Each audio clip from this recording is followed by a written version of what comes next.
You can't see it from this far away. All right, you are recording, so we're going to turn time over to Tiffany to Natalie for her classifications on. So, just wanted to start with kind of where I grew up. I grew up in West Jordan. That's where I was born and raised. My parents lived there, lived in the same house my whole life, and then my parents passed away. My sister bought the house, so it's still in the family, so it's kind of fun. But went to West Jordan High, rode horses. I always wanted to be a rail racer, a waitress, and a hairdresser, and I've done all of them, so I can go to heaven. But so I wanted to be a hairdresser, so I went to Utah Tech. What was that? You had high ambitions. Yeah. I want to be a waitress. You want to be a waitress, yeah. Marie Callender's, that's where I waitress at. Marie Callender's, woo, that was uptown back then. Yeah. Yeah. But, so anyway, I went to Utah Tech, and when it was Utah Tech, now it's like to be a hairdresser.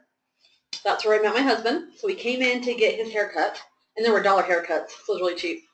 And he was working construction at the time, and he had his corduroy OP shorts on, and I was like, whoa. So I sat him in the chair, and I turned him around, and I didn't let him watch me. I didn't let him look in the mirror the whole time I cut his hair. So nervous. And then he turned around, he's like, do I know you from somewhere? And I'm like, couldn't you come up with a better line than that? But I ended up, he had seen me, and my cousin had just got married, and he had seen me at my cousin's wedding. Of all the people there, he's like, weren't you in a pink dress? I'm like, creepy, yes. So anyway, we dated for a couple years, and then we got married. We bought a home in West Jordan and lived there, and then I was working at a salon at the time, and we put a salon in the home there. And we had children. I have 2 daughters. We had them when I was in West Jordan, and then I turned 30, was doing hair out of the home, and I just was like, I need something. I guess I had kind of my midlife crisis at 30. So I decided I'm going to run for city council. So I ran for city council in West Jordan, and my dad was on the city council when there was like 7,000 people in West Jordan back in the 70s.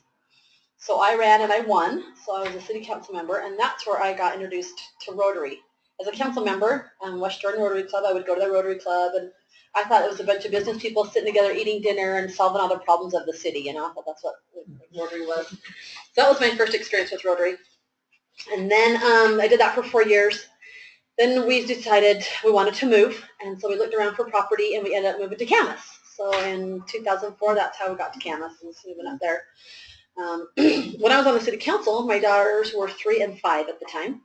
When we moved up to Camas, they were in 3rd grade and 5th grade. So we lived up there, and I was still coming down here and doing hair, and I became friends with Penny. So you guys know Kelly Atkinson and his wife Penny. Her and I served in calling together through our church. So that's where I got to know her, and I did her hair. And one day we were living up in Camas, and her and I were talking, and she said, Shannon, your kids should go to RILA. And I'm like, what's RILA? She's like, it's a camp. She's telling me about it because Penny and Kelly love Rotary. I'm like, oh, okay, I'll have Shannon go to RILA. Well, she went to RILA, and it was her sophomore year in high school at the time now. And she loved it. And she came back, and she's like, I want to start an internet club at South Summit. And I'm like, okay. Found out what we needed to do. She got a counselor. We got the Park City Sunrise Club to sponsor them. And she did it all on her own, started the club, and then it was kind of getting close to October. And the Purple Pinky thing, she had heard about Purple Pinky at RILA, and she wanted to do Purple Pinky at the high school. So she was talking to the counselor, and the counselor was like, you know, it's in 2 weeks. We just don't have time to do it. We'll just do it next year. So she came home that day, and she was kind of bummed, and she's like, well, Mom, I really want to do it. I want to, because she's on the RILA high. She's like, you know, she's just wanting to do it. I said, well, let's do it. I'll help you, and we'll make it work. So we started getting posters together, and she decided to go around to all the businesses, the local businesses in Camas, and ask them if they would match or put any money in or whatever the kids would raise. So she got a few businesses that would match what the kids raised. And at the time, Mike was looking on the news, and they had this high school heroes application thing if you had a student that you thought was a high school hero. So he sent out the application for Shannon and was saying what she was going to do. And Shannon got a phone call, and they wanted to follow her story with her wanting to raise money. So on that note, let's watch this little story about high school heroes and Purple Pinky.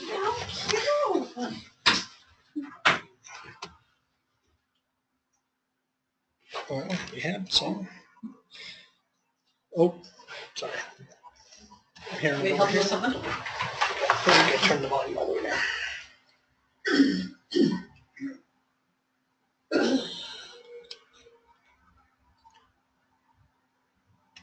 November, we'll highlight some of Utah's outstanding teenagers. The series is called High School Heroes, and Kathy Aiken joins us with this first installment. Dee Dee, remember the video of voters proudly displaying their fingers stained with ink? Well, students at South Summit High School will have painted pinkies for a few days. So if the reason is different, it's also for a great cause, thanks in large part to junior Shannon Argyle.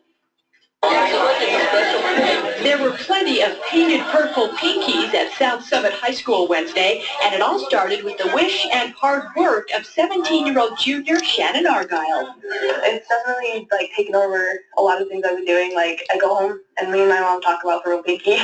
We talk about everything we've got to do to plan for it. And it's good to know that we're making a difference. Shannon's difference? Helping to eradicate polio around the world. So she and her team of Interact Club volunteers held a fundraiser. $1 equals one painted pinky. Because in India, after the kids are vaccinated, they paint their fingers purple to tell that they've been vaccinated so they know who's had the vaccination and who hasn't. Shannon helped charter the school's Interact Club with the goal of doing more community service and trying to make the world a better place. At a youth leadership camp over the summer, she said she was shocked to hear that polio still exists. They started in 1985, eradicating, and when they started there was 125 countries that had polio, and there was over 350,000 cases. In 2008, there was less than 2,000 cases reported of polio, so they've really gone in and knocked it out. Shannon wants it knocked out permanently. So in a school assembly this week, she educated her peers on the current dangers of polio. There are still 4 countries in the world with polio cases: India, Afghanistan, Nigeria, and Pakistan. I want everybody here who knows somebody that has been affected by polio to stand up.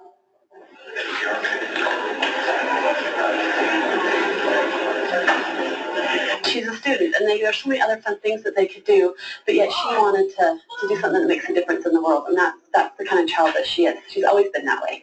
She's done an amazing job. She pulled it off in 2 weeks or less and has done a great job and has set a great example for young people all over this state, and I'm so proud of her.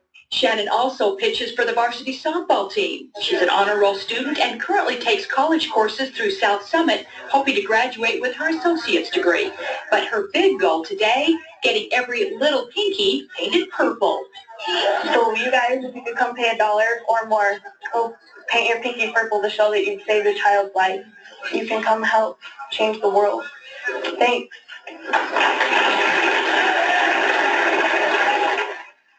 Shannon's team collected nearly $400 with a local business matching those funds. With another chance to donate tomorrow at a Camas grocery store, Shannon hopes to help at least 2,000 children in her fight to eliminate polio forever. For more information, log on to KSL.com. So cute!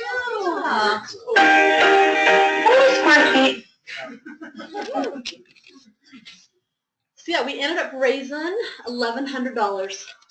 And Camas is only a town of 4,000 people. So we're really proud of her. She did a good job and wanted to do it, and I think that was great. With 400 kids in the high school. Yeah, only 400 kids in the high school. An interesting story about that. So she had asked the kids who they knew had polio, and you saw some of the kids stand up. Well, actually, the kids didn't realize that their favorite history teacher in junior high, Mr. Hayes, had polio.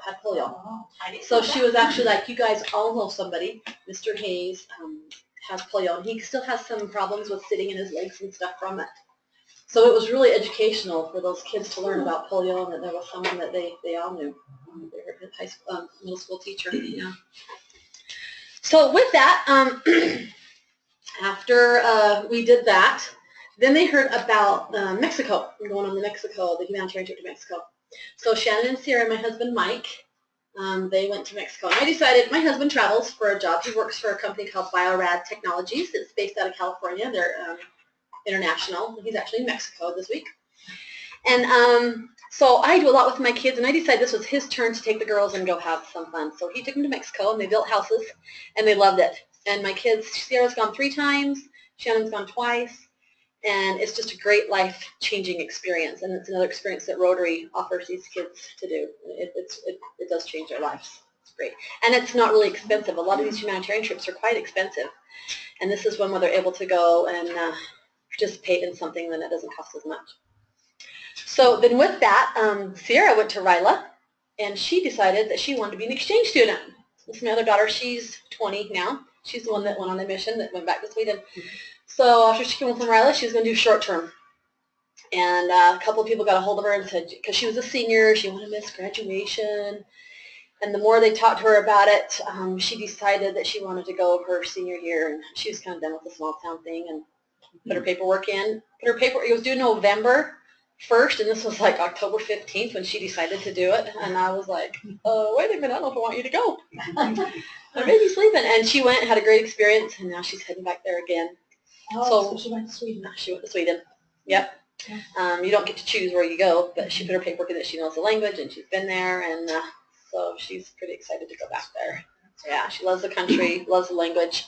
I had to remind her that do not get citizenship there. You are an American, and this is where your first home is, so come back. So Rotary has played a huge role in our family's lives and with my kids. And so one thing I love about Rotary is their youth programs. That's my main focus with Rotary, is what they do for kids, how they change their lives, how they make their lives better, and how hopefully, I think with the craziness of politics and stuff, I think these kids that serve and go to other countries hopefully can bring peace to the world when they go to other countries and realize that they can love other countries. I think that's just such a great opportunity for them. And that's why I love Rotary, and I'm involved in Rotary, and I'm so glad for the E-Club, because it works so much better for my craziness in my life, because I can talk on the phone while we're going and driving up and down the canyon. So yeah, that's a little bit of my life in a nutshell, and I'm just glad to build relationships. I think that's the most important thing we have in life, and it's just been fun getting to meet new people and build those relationships, because that's what I love the best about life, is relationships. So, All right. So just along those lines, I just want to talk about two things. One is coming up with RILA. We have the opportunity as a club to sponsor a couple of refugees. And so I don't necessarily think it's not financial sponsorship.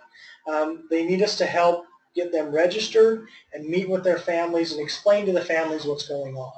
So you might know a little bit more. Jerry contacted me this week. They have at least 5 kids. They're trying to divide between 2 clubs.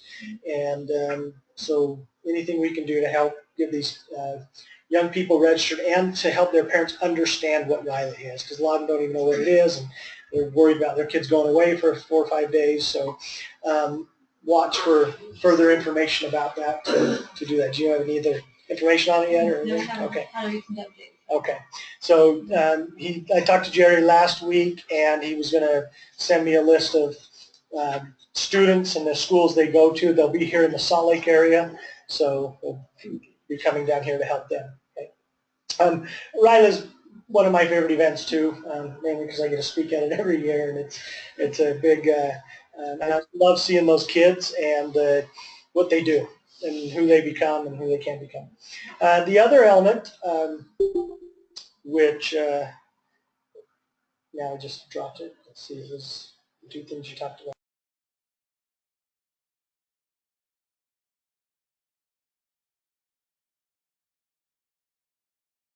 So I think we got that message. Yeah, so that project was actually, I got a message as well that they've canceled that project right now. I don't know why. I don't know if it's being rescheduled. It was a cleanup day on the Jordan River Parkway where we were going to go on a Saturday and come clean up a section of the parkway. But for some reason it's been delayed. But the other service project in Mexico, we are looking at doing that. I don't know if you have any information you're going to I'll have some more for you next week. Okay, great. So we'll look for that. Is there an estimated time frame? I'm thinking next spring. Is that kind of what we're looking? Just getting your feedback on that. Okay. All right. So we'll get some feedback on that next week, so watch for that. Again, I think just with meeting together live brings a humanity to this. We love the E-Club because of our crazy lives and schedules, but it is nice to bring the humanity to it. I am trying to record more of the messy meetings, if not the whole meeting, at least like the speaker, so that you can get on, read through the minutes, and just hit the speaker part, and so they'll be a little more convenient. I'd really like to see a Facebook group that maybe allow us to communicate a little better. An email coming out midweek to remind everybody, and an email the day of. So I'm trying to get some of that implemented. With that, looking for help. So we're looking for a, I don't know if I'd even call it web not developer, but just our web person. That's I've been doing it. It just keeps our, basically what you do is you log or post the minutes to the meeting and anything else that we have on the web. Does anybody have any interest in Is that? it run through WordPress or something else? It's actually run through, here, I'm just going to stop this so it's not the whole meeting. So if you're watching the recording, thanks for joining us.